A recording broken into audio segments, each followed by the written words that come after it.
Bir gün bir kral zəfərlə geri öz sarayına dönürdü. Bütün ordusu və xalqı onu alqışlayırdı.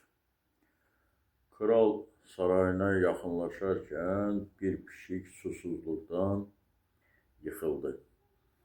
Bunu görən kral atını saxlayıb atından endi və paltarı ilə quyudan su çəkərək ovucunda kiçik pişik pişiyə su içirtdi. Bunu görən xalqı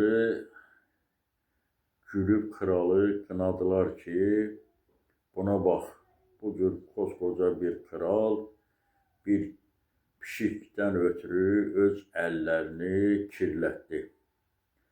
Amma göylərdə biri vardı ki, o mələklərinə dedi ki, kralın bu hərəkətini xalqı qiymətləndirə bilmədi.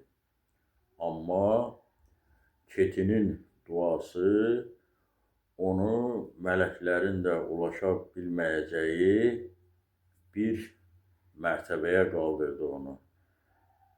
Kral cənnətin kralına çevrildi.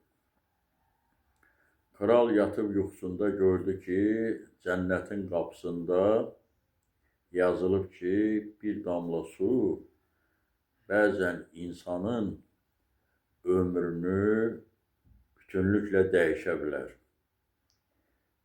və mələklərin sahib ola bilməyəcəyi bir yeri ona nəsib edə bilər. İndi dostlar, heyvanların dilsiz, ağızsızdır. Çoxsu onlara qarşı pis rəftar edir. Onlar heyvandırlar. Əlinizdən nə gəlirsə, onlara yardım etməyə çalışın. Bilmək olmaz ki, onların duası bizi hansı yerlərə aparıb çıxardar. Diqqətinizə görə çox sağ olun.